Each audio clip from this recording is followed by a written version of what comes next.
Warahmatullahi wabarakatuh. Alhamdulillahi rabbil alamin. Wassalatu wassalamu ala asyrafil anbiya'i wal mursalin wa ala alihi wa sahbihi ajma'in.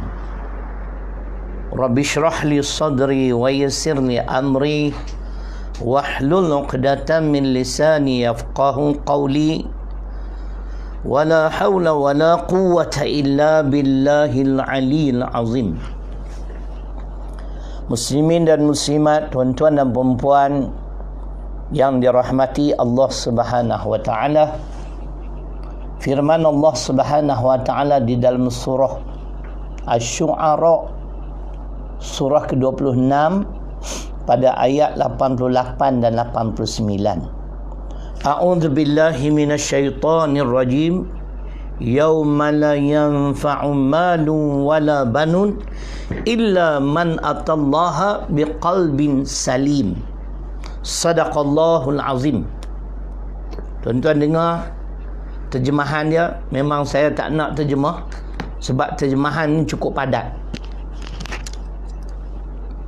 yang bermaksud hari yang padanya harta benda dan anak pinak tidak dapat memberikan pertolongan sesuatu apapun, kecuali orang-orang yang datang menghadap Allah dengan hati yang selamat sejahtera dari syirik dan penyakit munafik.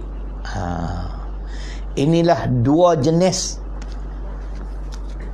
sifat yang membinasakan seseorang yang bertapak di dalam hati kita, yakni syirik dan munafik. Sebab itu Allah menyatakan tak ada guna harta benda, anak pinak, sekiranya kita kembali kepada Allah, tidak membawa hati yang sejahtera. Kita pernah mempersekutukan Allah, kita ada sifat munafik.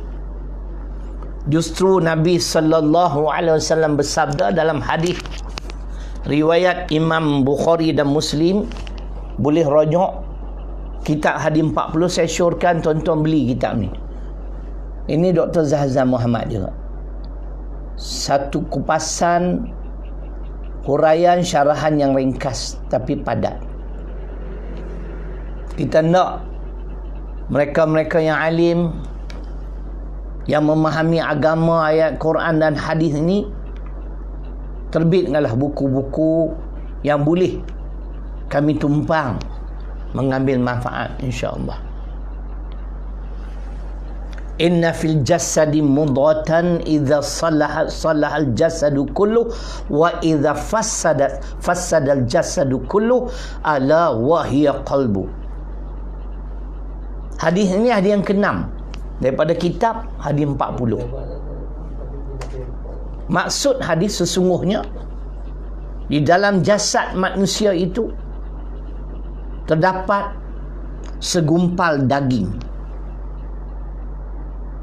Sekiranya daging ini baik, keseluruhan jasadnya menjadi baik.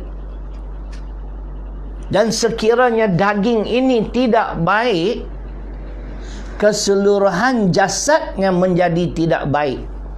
Ketahuilah itulah hati. Jadi insya-Allah perbahasan pada pagi ini adalah tentang ataupun tajuk hati. Tengok Nabi sabda tadi, kalau hati itu baik, keseluruhan jasad menjadi baik. Kalau hati itu tidak baik, keseluruhan jasad menjadi tidak baik. Kadang-kadang ada yang kata, walaupun kita tak solat ustaz, tapi hati kita baik Betul ke orang tak solat ni hati baik? Walaupun kita tak tutup aurat, tapi hati kita baik. Ulama jawab, sesiapa yang tidak menunaikan perintah-perintah Allah, suruhan ataupun larangan, ia berpunca daripada hati. Kalau hati itu baik, hati itu bercahaya, sudah pasti dia akan taat, tunduk pada perintah Allah. Jadi tak payahlah nak cakap sedemikian sebab kita tak boleh terima pun. Baik. Hari ini tiada puisi. Dalam hadis yang lain, Imam Abu Daud rahimahullahu ta'ala meriwayatkan sebuah hadis, Inna Allah Ta'ala la yanzuru ila suwarikum wa amwalikum walakin yanzuru ila qulubikum wa a'malikum.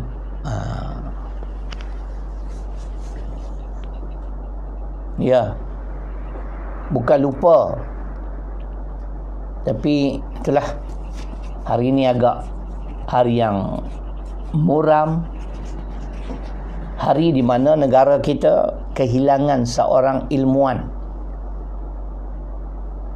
almarhum Tuan Guru Ustaz Ismail Kamus telah kembali bertemu dengan Allah Subhanahu wa taala pada hari yang penuh keberkatan, 15 Ramadan, hari Jumaat. Masya Allah, justru marilah kita sama-sama menghadiahkan bacaan Fatihah kita.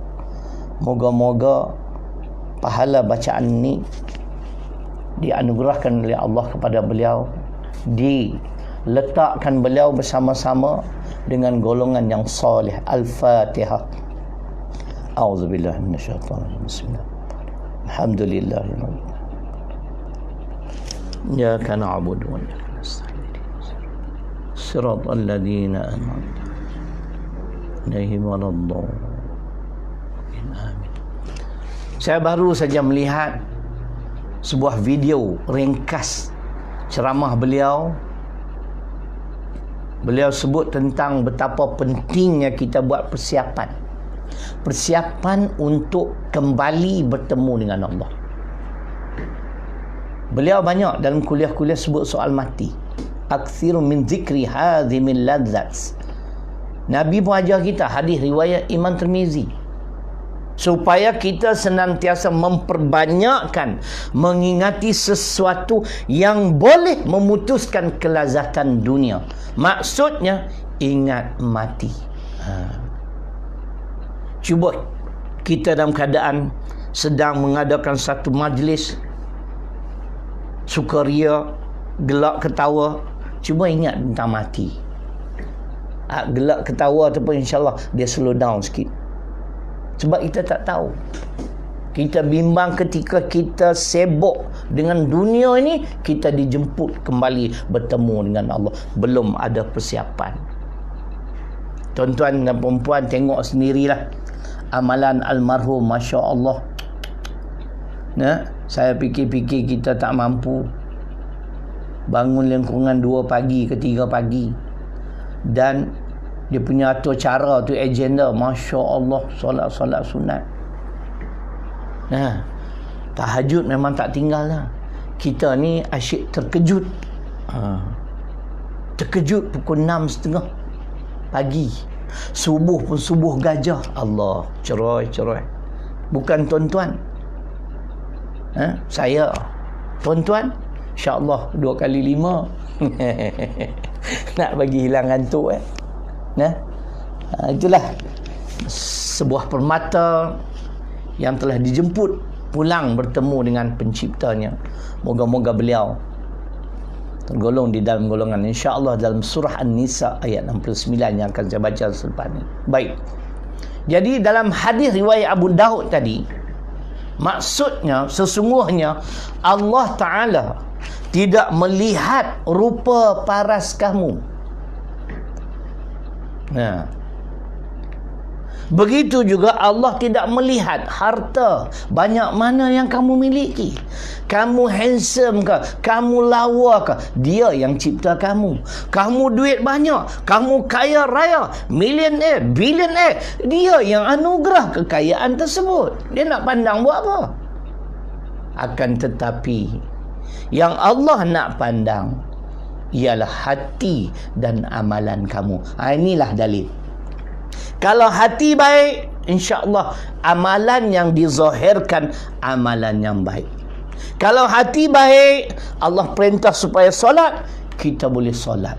Kalau hati tidak baik, yang lahir dia tidak solat. Bagaimana kita nak nyatakan, oh walaupun kita tak solat, tak tutup aurat, hati kita baik ber. Kalau ber tu saya tambah kat belakang, ru beru. Kan? Minta maaf lah. Tu cerita dia. Ayat Quran tadi Asy-Syu'ara ayat 88-89. Kita perlu pastikan kita pulang bertemu dengan Allah dalam keadaan hati yang sejahtera, tidak ada syirik, tidak ada sifat munafik. Kalau baik hati, keseluruhan jasad menjadi baik. Kalau tidak baik hati, keseluruhan jasad menjadi tidak baik. Allah tidak memandang rupa paras kita. Allah tidak melihat harta kita banyak mana. Tapi yang Allah nak lihat ialah hati dan amalan-amalan kita. Jadi baik kita nak bahas secara ringkas. Saya selalu sebut ringkas sejam. ringkas sejam. Baik. InsyaAllah ada sahabat semalam yang menonton, dia cadangkan supaya saya bukukan nota-nota ini dalam bentuk buku. InsyaAllah. InsyaAllah hari ini hari ke-44 saya mengadakan live kuliah duha. Makna insya-Allah ada 44 tajuk. Mungkin ayat Quran dan hadis itu ada persamaan, tetapi kalau dipanjangkan umur saya, insya-Allah saya akan bukukan insya-Allah. Lepas tu kita pakat sebar. Setiap apa yang saya sebut ada sandaran Quran, ada sandaran hadis. Mudah-mudahan itu satu yang dapat kita jadikan panduan dalam kehidupan kita yang sementara di dunia ini. Baik. Jadi yang kita nak bahas di antaranya ciri-ciri hati yang rosak. Kemudian kenapa hati itu rosak? Dan bagaimana kita nak mengumbati? Apakah penawar hati? 3 benda kita nak bahas hari ini. Hari ini tak ada politik apa, cerita hati ya, mana nak ada politik. Kita tengoklah, kita boleh mencelah, kita mencelah lah, biasalah ustaz ni. Kan? Baik. Pertama kita nak mendengar ciri-ciri hati yang rosak. Pertamanya kata ulama, mereka yang hatinya rosak ialah mereka yang tidak suka tempat-tempat ibadah. Tak suka pergi surau, tak suka pergi masjid. Ini ialah sifat hati yang rosak. Dalam Quran kan Tuhan sebut, innama ya'muru masajidallah man amana billah, hingga akhir At-Taubah surah ke-9 ayat 18. Sesungguhnya kata Allah, yang layak memakmurkan masjid-masjid rumah Allah Subhanahu wa taala ni ialah orang-orang yang beriman kepadanya. Sebab tu kita kata, kalau hati kita elok, kita beriman, sudah pastinya kita akan menunaikan tanggungjawab, di antaranya solat selain pada yang lain. Yang lain pun kita buat, solat pun kita buat, pergi ke surau, pergi ke masjid. Tapi kalau ke masjid pun malas, tak suka, kalau pergi pun duduk sekejap ya. Datang dengar khutbah ni di penghujung. Macam mana penghujung? Tok imam, tok khatib dah berdoa. Sibuk nak makan. Kita nak dengar. Lain kali kalau tuan-tuan ada kesempatan umur panjang dengar saya khutbah Jumaat, pergilah dengar. InsyaAllah tak mengantuk. Siapa mengantuk, cerai. Nah, itu cerita dia. Nah, jadi datang pun di penghujung lah. Tok Imam dah doa. Ibadallah, habis dah. Tak suka langsung dengan tempat-tempat ibadah. Apatah lagi masjid. Kita datang awal, kemudian bila datang awal, solat 2 rakaat, solat sunat tahiyat masjid. Masya Allah. Kita niat i'tikaf. Masya Allah. Cerita pila sikit sejarah saya. Macam mana boleh berlaku perubahan? Dulu ketika saya bekerja di Taiping, saya tinggal di kawasan masjid itu selama 6 tahun. 2 tahun sewa rumah, kemudian dah beli rumah di Parit Bunta. Saya malas nak pulang alik. Saya tinggal kat masjid 6 tahun. 3 tahun dalam kawasan masjid.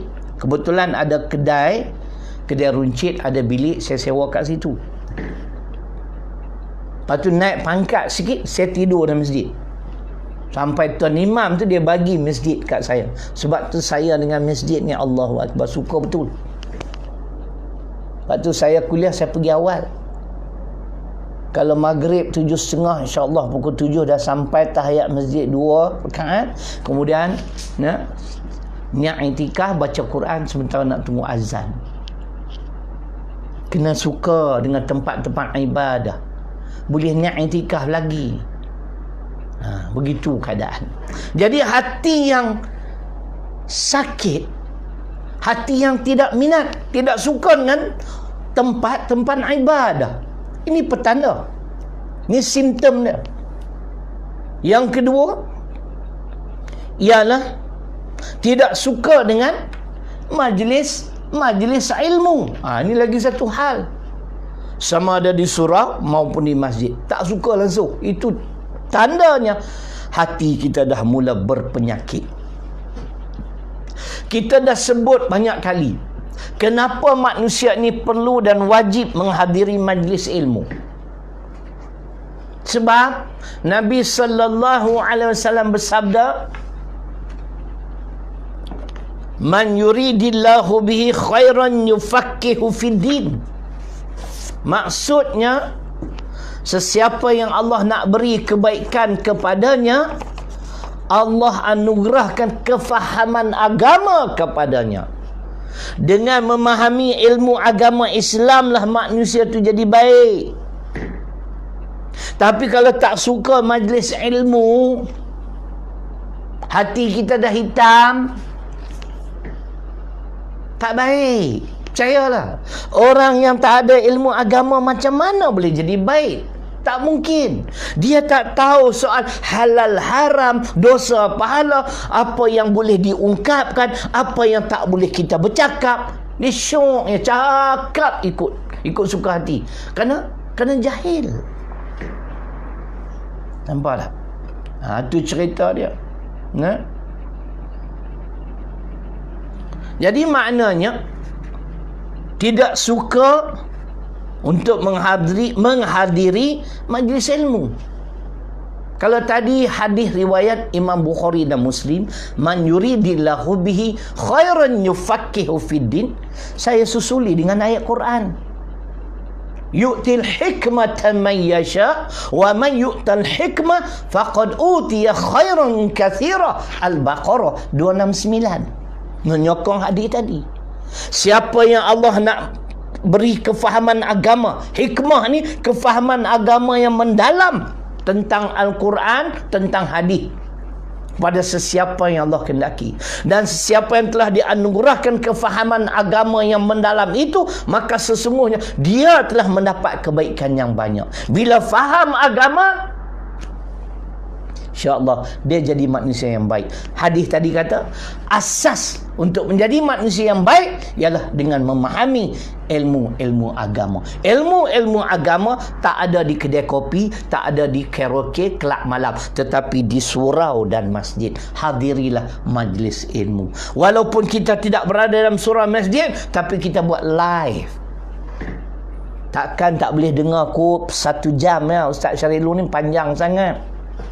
Kan?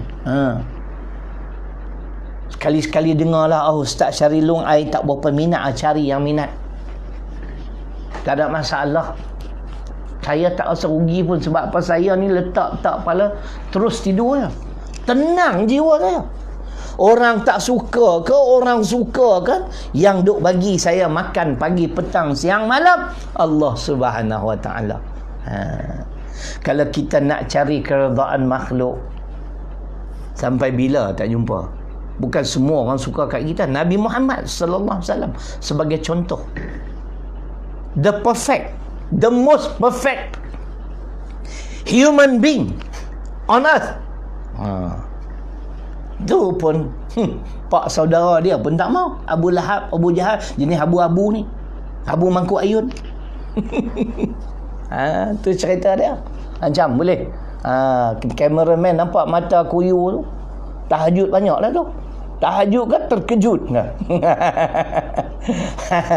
Nah, hadirilah majlis ilmu yang kita buat ni. Ni hari ke-44, tuan-tuan dan puan-puan, muslimin dan muslimat. Hari ke-44 ni. Masya Allah. Masa berlalu begitu pantas. 26 Mac, hari ni dah 8 Mei. Baik. Yang ketiga, dengar baik-baik. Yang ketiga yang menyebabkan ataupun ciri-ciri hati manusia yang rosak ialah membenci para ulama.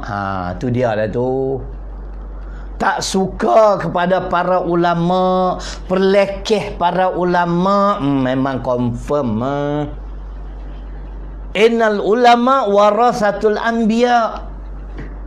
Nabi sendiri mengiktiraf para ulama ini adalah pewaris Nabi. Kami dah tak ada yang memahami Islam, Al-Quran dan Sunnah, hanya para ulama. Ulama yang mentafsir dan menghuraikan, mensyarahkan ayat Quran dan hadis. Kita ni nasib baiklah ada ulama. Tapi kita benci, kita pelekeh, maki hamun pun ada.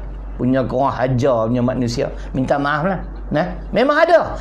Dalam Facebook tu. Allahumma. Dia kata ulama asyik cakap bab Islam, kepala bapak dia kata, mana ada negara-negara Islam. Kamu tegah mak, patutlah hati kamu jadi macam tu. Ini ciri-ciri hati yang rosak, membenci ulama. Kalau tanpa ulama, saya tak faham Al-Quran dan hadis. Kita buat comparison yang Allah sebut dalam surah Az-Zumar. Takkan kita ni sama dengan mereka. Kita majlis ilmu pun tak hadir, masjid surau pun tak pergi. Tiba-tiba hentam ulama. Tengok muka macam ular dalam semak aja.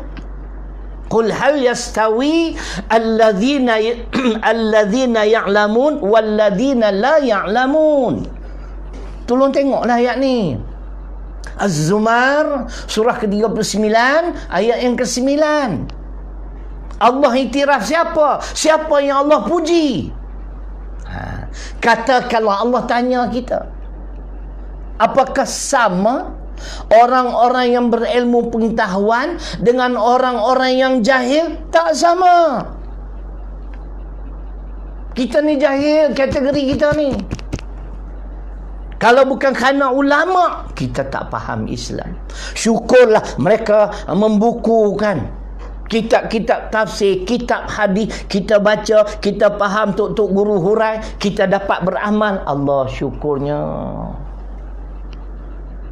Tu cerita dah. Boleh? Jangan benci para ulama.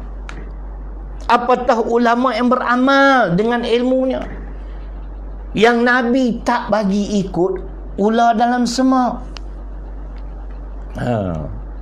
Al-ulama umana'ur rasul. ala ibadillah.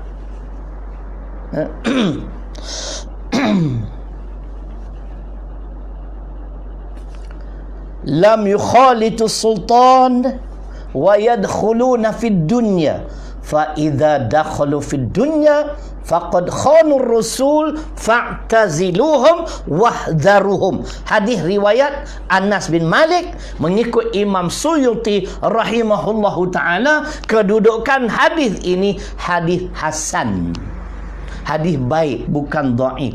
Dengar betul, jenis ni bukan ulama, ulah dan semak. Ini ulama yang beramal dengan ilmu dia pun kita cela, kita hina. Tak betul.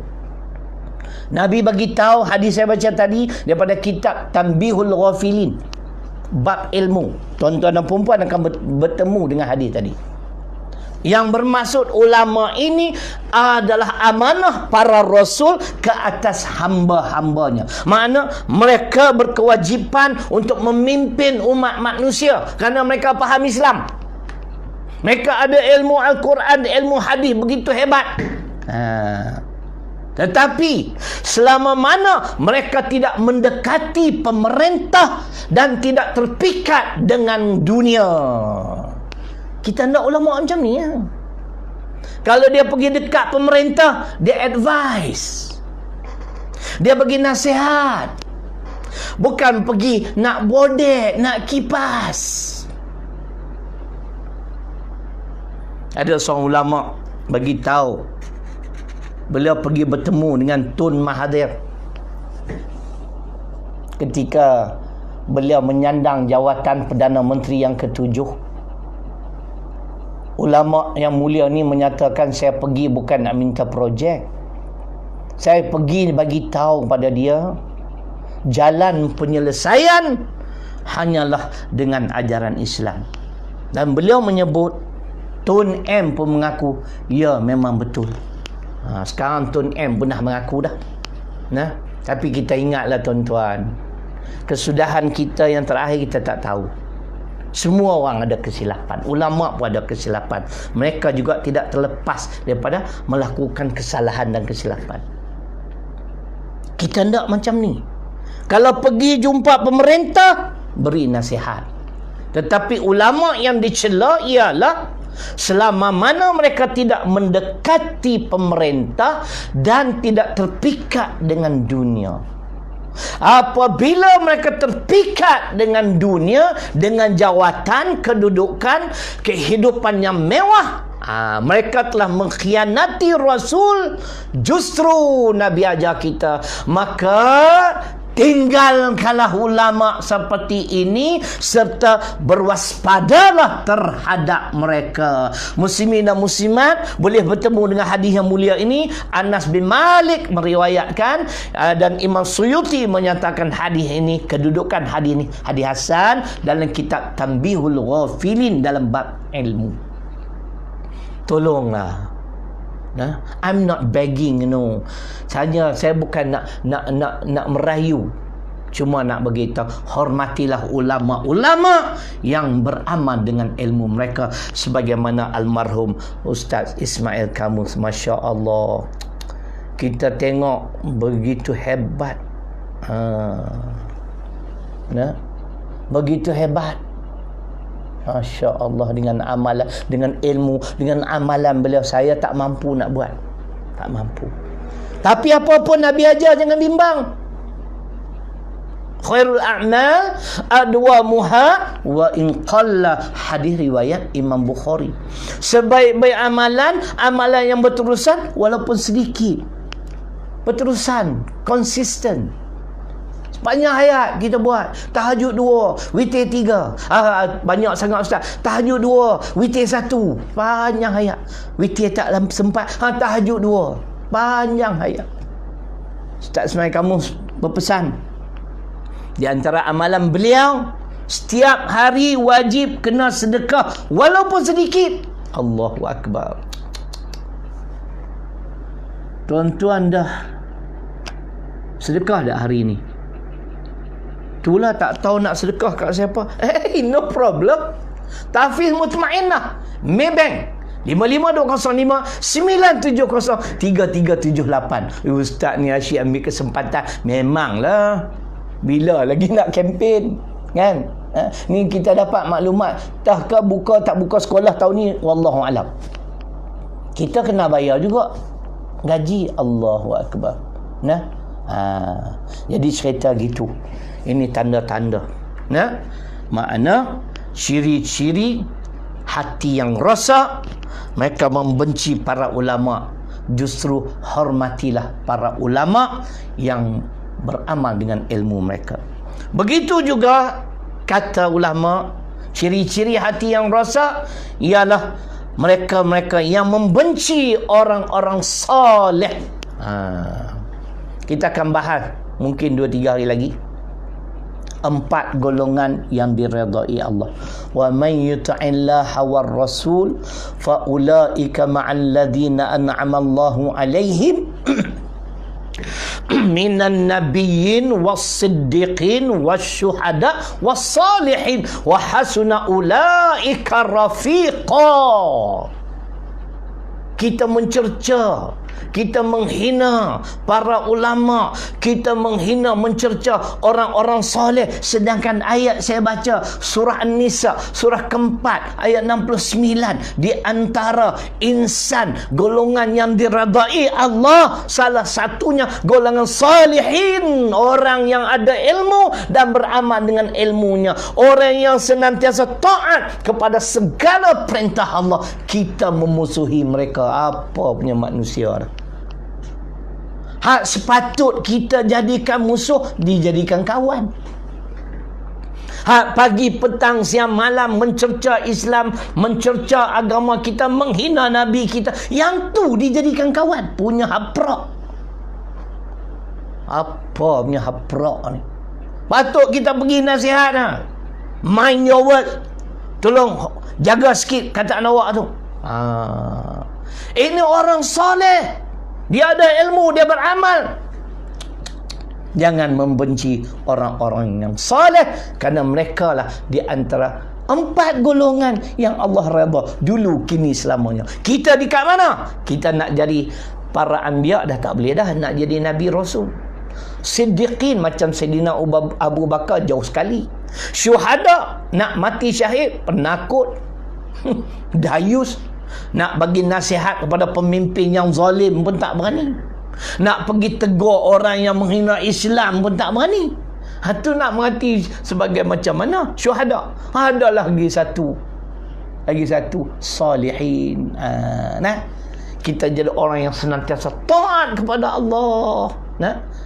Yang kita tak mampu buat tu, mudah-mudahan Allah ampunkanlah kesalahan kita. Yang kedua, kenapa hati itu menjadi rosak? Faktor hati rosak. Buat tabung infak di rumah. Betul, saya memang ada pun. Rumah di KL pun ada satu tabung, rumah di sini pun ada satu tabung. Sebulan sekali saya buka adalah 300-400. Sebahagian saya bagi fi sabilillah, sebahagian saya bagi kat tahfiz mutmainnah. InsyaAllah. Tak rugilah, percayalah. Kalau almarhum Ustaz Ismail Kamus, Masya Allah, setiap hari beliau bersedekah. Ketika saya di Yaman, ulama hadis Syekh Muhammad Ismail Amrani, setiap kali pulang pada solat zuhur di masjid beliau akan bersedekah kepada fakir miskin. Saya tengok setiap hari lepas zuhur dia akan sedekah. Macam mana Ustaz tengok? Saya pun pergi ke solat zuhur berjemaah. Masjid bukan jauh daripada apartmen yang saya sewa. Tengok, Masya Allah amalan dia. Itu cerita dia. Baik. Jadi kenapa? Apakah faktor yang menyebabkan hati menjadi rosak? Dah 35 minit. Bolehkah sikit lagi? Yang pertama, kerana cinta dunia. Itu hati dia rosak. Dunia, celek. Hari ni kat mana nak cari duit? Hari ni nak kencing siapa pula ni? Hari ni nak buat zalim kat siapa pula? Itulah dunia. Hadis riwayat Imam Al-Hakim. Apabila ditanya pada Nabi sallallahu alaihi wasallam, kenapa di akhir zaman umatmu begitu ramai tetapi tidak ada kekuatan? Hubbud dunya wa karahiyatul maut. Mereka ini umatku di akhir zaman cinta dunia dan takut mati. Cinta dunia, cari. Aduh. Tak jadikan pengajaran ke? Yang kamu cari itu kamu tidak akan bawa balik bersama-sama kamu. Takut mati, nak memperjuangkan Islam sehingga orang bukan Islam menghina agama kita, tak berani nak kata.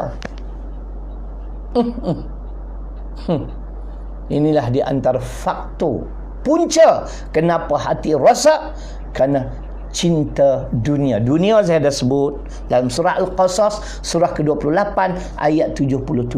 Allah ajar kita muslimin dan muslimat utamakan kebahagiaan akhirat, tetapi jangan abai dunia. Itu ajaran kita. Bukan kata suruh tinggal dunia. Orang yang kata suruh tinggal dunia confirm tak betul. Wabtaghi fima atakallahu darul akhirah wala tansa nasibaka minad dunya. Al-Qasas surah ke-28 ayat 77. Dan carilah kebahagiaan yang kekal abadi, yakni akhirat, tapi jangan kamu lupa habuan kamu di dunia. Ustaz pun kena ada juga handphone.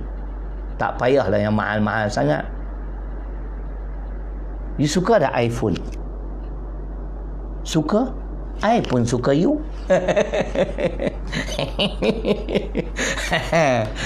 Macam-macam ustaz ni. Ulang sekali lagi. Tak payah ulang lah. Nanti ada orang komen apa dah ustaz. Aku ni cakap apa semua tak kena. Aku lanyak tak lagi balik awal ke semua. Kan? Dah jatuh tu. Ada jin ni, jangan main-main. Kan? Ceritanya begitu. Kena ada juga untuk komunikasi. Ada WhatsApp. Saya pun baru belajar WhatsApp dalam setahun ni. Kemudian barulah ada Facebook. Ceritanya. Tapi minta maaf WhatsApp boleh tahan lagi. Kalau Facebook ni memang lara. Saya masuk Facebook, saya berdakwah. Selalu saya akan buat komen mana-mana yang dia orang post yang boleh kait dengan Quran hadis, saya nyatakan. Kurang-kurangnya saya berdakwah cara tu. Tapi memang betul melalai dan melekakan Facebook ni. Yang maki hamun pun banyak. Jadi tolonglah, tak payahlah maki hamun. Kalau kita tak setuju dengan satu aliran pun, satu kumpulan, kita cakap yang elok-elok. Ni maki hamun, kita baca pun jadi dah tak syok. Jadi kita tak nak macam tu. Kita ni dah tertipu, terpedaya dengan Yahudi Nasara. Mereka melaga-lagakan umat Islam melalui teknologi yang canggih ini. Betul tak? Siapa yang rugi? Kita rugi. Kita asyik bertelaga sesama sendiri. Cinta dunia, kebahagiaan yang kekal abadi ialah akhirat. Kalau amal soleh yang kita bawa balik ke alam akhirat nanti, kita akan kekal di sana dalam syurga selama-lamanya. Masya Allah. Ada ayat tak? Ada. Innal ladhina amanu wa amilus salihat kanat lahum jannatul firdausi nuzula khalidina fiha la yabghuna anha hiwala. Dalam suratul Kahfi ayat berapa? Cari sendiri. Kenapa ustaz tak nyatakan? Ustaz tak ingat. Tapi Al-Kahfi lah. Kalau tak salah ayat 107 kot. Itu dalil. Masuk syurga Firdaus, kekal di dalamnya. Masya Allah. Itu kebahagiaan yang kekal abadi. Dunia ni ambil, patut padat, tapi jangan cinta dunia.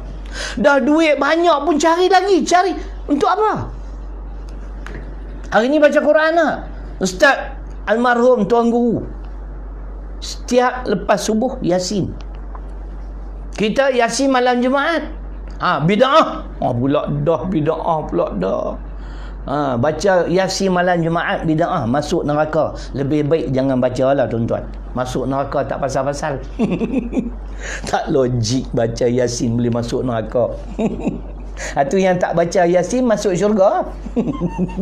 Tak baca Quran masuk syurga. Ni pun satu cerai. Kita ada dalil dalam Quran, ada dalil. Benda baik, go right ahead.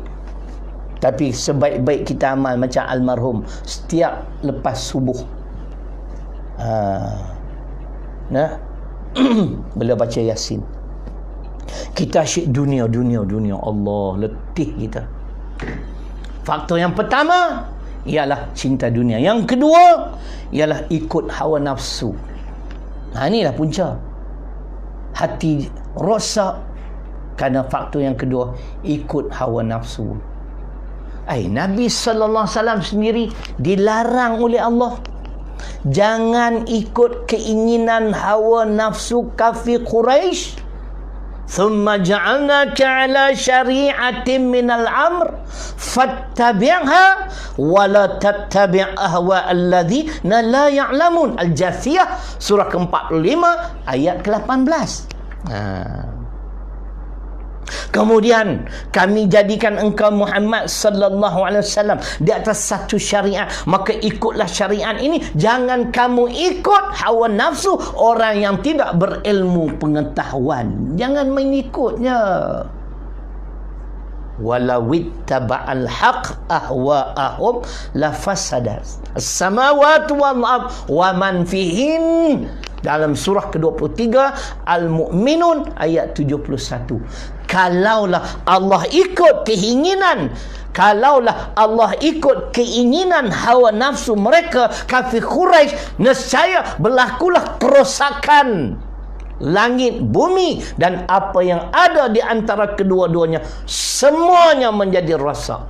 Sebab tu dalam Islam ada the do's and the don'ts. Ada benda kita boleh buat, ada benda kita tak boleh buat. Di antaranya arak diharamkan sama sekali. Jadi saya terus terang nak sebut, high time dah sampai masa saya showkan kepada Menteri Agama, kalau Datuk Seri dengar, buat satu pertemuan dengan semua agama-agama yang ada, wakil-wakil agama yang ada di Malaysia, bincang tentang arak. Is there any benefit?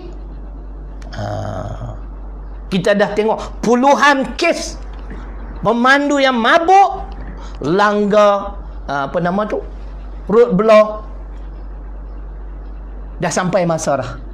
Kita nak dengar pandangan Tok Sami, padri. Apa keuntungan, apa kebaikan you consume alcohol? Tolong beritahu.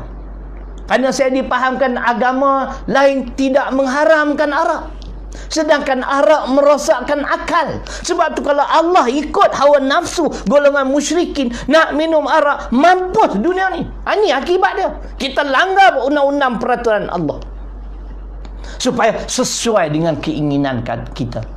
Sebab tu Allah kata, kalau aku ikut keinginan kamu, maka berlakulah kerosakan. Boleh? Pihak kerajaan, please take note what I've said just now. Tolong. Dah sampai masa dah. Kita buat perubahan lah, Kerajaan Perikatan Nasional ni. Kita buat pertemuan dengan semua tokoh-tokoh agama yang bukan Islam. Bincang di antaranya tentang pengharaman arak. Islam mengharamkan arak. Kamu tak haram, kenapa? Cuba bagi tahu. Kita dah boleh bukti, proven, sudah terbukti. Orang-orang yang rosak akal, mereka menimbulkan permasalahan kepada masyarakat. Setuju? Kalau tak setuju tu puak-puak dia lah tu. Kan? Tu cerita dia. Boleh? Akhir sekali, cukuplah 45 minit dah. Boring lah ustaz ni cakap politik. Ada itu dia tulis politiking, sekarang dia tak tengok dah. Awak tak nak tengok saya cakap politik ada sandaran tau. Everything that I've said, kita ada evidence. Sama ada Quran ataupun hadis. Tadi pengharaman arak, Al-Baqarah 219, Al-Maidah 90. ambil berat dah sama tentang Islam. Nah, itu cerita dia. Akhir sekali, kalau dah hati itu rosak, kemungkinan mungkin tahap 3 kalau tahap 4 jam. Apakah pula penawar hati? Ini ilmu yang saya catat pada tahun 1988. Makna dah 32 tahun ilmu ini masih dengan saya. Ilmu yang telah disampaikan oleh almarhum Tuan Guru Ustaz Ghazali Hasbullah, moga-moga Allah merahmati beliau. Dalam satu siri ceramah beliau, saya ingat sampai hari ini, beliau menyebut penawar hati ni ada 5. Kapitalis tak mau dengar ini, Ustaz. Dia tak mau dengar, tetapi kita ada kuasa. Kerajaan ada kuasa. Kerajaan boleh menentukan. Sebab tu kita kena ada guts, keberanian untuk buat sesuatu. Sebab akal bagi tahu memang arak ni tak ada benefit. Kalau ada pun untuk orang yang jual tu. Kelang arak dapat keuntungan. Kita dapat apa? Rasa akal. Soal dia nak terima tak terima, kita jumpa dulu. Dah. Itu cerita dia. Baik. Penawar hati yang pertama apa dia? Kata almarhum, yang pertamanya ialah kosongkan perut. Apa maksud kosongkan perut? Jangan makan terlalu banyak. Satu sudu 5 pinggan. Taklah banyak sangat.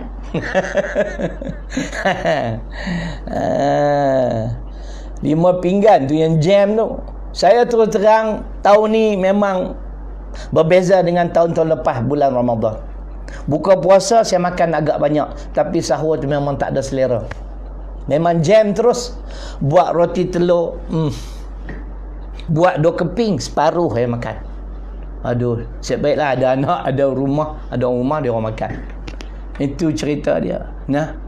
Maknanya kosongkan perut bermaksud jangan makan terlalu banyak.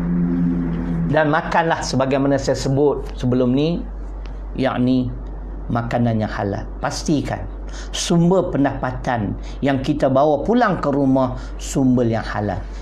Ya ayyuhar rusul kulu minat thayyibas wa'malu salihah, ayat 51 Al-Mu'minun. Apabila rezeki yang kita makan, yang kita bawa pulang ke rumah tu halal, maka mudahlah bagi kita untuk beramal dengan amal soleh. Itu maksudnya. Yang kedua, penawar hati yang kedua selain daripada kosongkan perut atau makan tidak terlalu banyak, ialah munajat di waktu sahur. Yang kita baca dulu Ali Imran 17, tetapi ada ayat lain dalam surah Az-Zariyat ayat 18. Saya baca ayat ni. Saya tengok satu video di mana seorang ustaz ni, ustaz Indonesia, membaca ayat ni Az-Zariyat surah 51. Minta maaf ayat ni saya tak hafal. Jadi saya nak rujuk. Dia kata inilah waktu yang mustajab doa. Bila dia kata setengah jam sebelum masuk subuh. Ini waktu sahur. Ashar dalam surah Ali Imran. Firman Allah, wabil ashari hum yastaghfirun. Dan ketika sahur mereka meminta ampun kepada Allah. Ya Allah, ampunkanlah dosaku ya Allah. Itu di antara penawar hati, bukan penawar rindu. Penawar rindu tu Orchid Abdullah zaman saya. Tuan-tuan tak kenal dia. Penawar rindu. Jam. Munajat di waktu sahur. Kita mohon ampun. Moga-moga jiwa kita, hati kita menjadi bersih. 50 minit. Saya kata nak ringkas tak boleh saya ni. Aduh. Yang ketiga, duduk dalam majlis ilmu. Baru hati kita jadi jernih, bercahaya.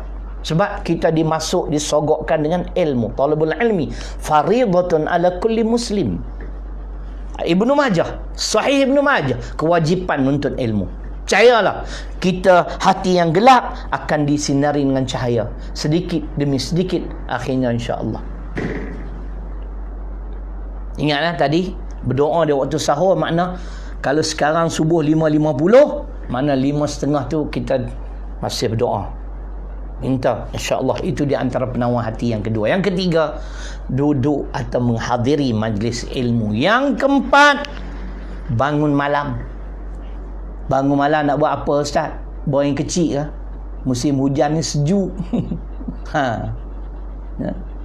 Kalau satu malam bangun buang air kecil 3-4 kali, tu bahayalah tu. Itu namanya kencing manis.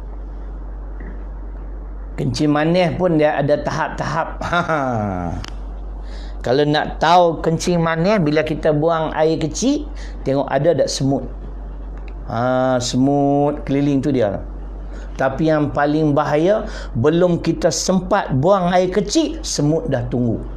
Itu bukan kencing manis, itu kencing orang. Kencing rakyat. Nak bagi hilang ngantuk, jangan marah. Bangun malam, wa minal laili fatahajjab bihi nafilatan lak asa ayyab'ataka rabbuka maqaman mahmuda. Al-Isra surah ke-17 ayat 79. Kan Tuhan suruh, Tuhan perintah, walaupun dalam bentuk sunat muakkadah yang sangat-sangat dituntut, tetapi cuba dengar, dan sebahagian malam bangunlah kamu bertahajud sebagai nafilah, ibadah tambahan. Moga-moga kamu akan diangkat ke makam yang terpuji. Tuan-tuan tak mau kan? Walaupun manusia mengeji kita, menghina kita, tapi kita mulia di sisi Allah. Sebab kita adalah hamba yang senantiasa bangun malam solat tahajud. Kita baca hadis riwayat Imam Bukhari, wa ma yazalu abdi yataqarrabu ilayya bin nawafil hatta uhibbahu. Saya kalau sejuk memang tersasul. Dah jadi macam tu dah. Dan senantiasa hambaku atau hamba-hambaku yang mendekatkan diri kepadaku dengan amalan-amalan sunat, nescaya aku kasih akan hambaku. Bila kasih, hati kita menjadi bercahaya. Allah pimpin, Allah bimbing. Termasuklah yang duk ceramah pagi ni sama lah. Dulu jahil juga. Cuma kelebihan saya tak pernah lawan Islam. Alhamdulillah.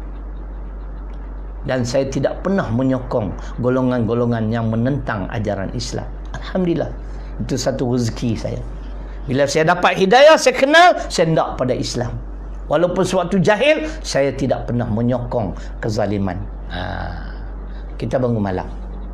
Akhir sekali, tidak lain tidak bukan membaca Al-Quran. Jangan tinggalkan Quran. Walaupun sebaris ayat, bacalah. Tak mampu baca satu hari satu juzuk. Ni dekat Turki tu, kata Arab tu, dia boleh baca 30 juzuk satu hari. Sekarang dia buat untuk bermohon kepada Allah supaya COVID-19 ini dihentikan ya Allah. Cuba tuan-tuan bayang, satu hari 30 juzuk. Tu dia. Kita bukan satu hari, dah 1,000,000 hari dah satu juzuk untuk habis. Itu cerita dia. Baca Quran. Bacalah mana-mana surah. Kalau malam Jumaatnya, hadis sahihnya ialah suratul Kahfi. Surah ke-18 ada 110 ayat. Tapi bagi saya, dengar baik-baik, yang saya dah amal sejak tahun 1987 hingga ke hari ini, hari ini pun dah baca tadi, bangun tadi sebelum sahur, surah Yasin surah ke-36, Ad-Dukhan surah ke-44, Al-Waqi'ah surah ke-56, Al-Mulk surah ke-67. Itu yang saya amal sejak tahun 1987 sampai ke tahun 2020. Ustaz tak pernah tinggal? Ada. Tapi maksud saya bukan tak baca terus. Saya ada tertinggal surah-surah yang saya terlupa baca. Itu kelemahan kita. Makna mungkin hari itu 3 surah. Saya sangkakan dah baca habis. Sebab tu sekarang saya buat the best thing, saya baca straight. Lepas tu ada masa baca surah-surah lain. Setahun boleh 2-3 kali khatam pun, alhamdulillah. Jangan tinggalkan Quran. Itu penawar hati. Mudah-mudahan hati kita menjadi bercahaya semula, jernih, insya-Allah. Moga-moga mudah dipimpin dengan ayat Quran dan hadis untuk kita menjalani kehidupan kita di atas muka bumi ini sebagai seorang hamba yang soleh, yang senantiasa mentaati segala perintah Allah. Jadi cukuplah Top Stevia. Kita ada tengok dalam Facebook saya, memang ada lah kelebihan-kelebihan dia. Top Stevia ni. Kemudian Aku dan Al-Quran. Lagi ada lagi nak pergi umrah bersama Ustaz Syaril Long. Berapa banyak mau promosi dah. Sebab ni channel saya, suka saya lah. Bukan, I don't have to pay a single cent. Nak pergi 25 November insya-Allah, musim sejuk. Kemudian the most important thing is that jangan lupa 552059703378 sumbanglah walaupun RM1 sehari. Tolong bantu kami. Tak tahu bila sekolah nak buka ni, nak kena bayar allowance. Kerajaan kalau dia nak top up pun dia tak boleh nak top up sepanjang hayat. Matilah dia. Dan kita lah sama-sama yang boleh saling bantu-membantu mudah-mudahan. Dan jangan lupa subscribe channel YouTube Ustaz Syaril Long Original. Mudah-mudahan kita dipertemukan lagi insya-Allah esok dengan tajuk, kalau tak salah saya, ialah kehidupan yang sempit. Ribuan kemaafan, terkasabasan sebagainya. Aqulu qauli hadza wa astaghfirullahal-ladzim li wa lakum. Assalamualaikum warahmatullahi wabarakatuh. Takbir. Allahu akbar walillahi.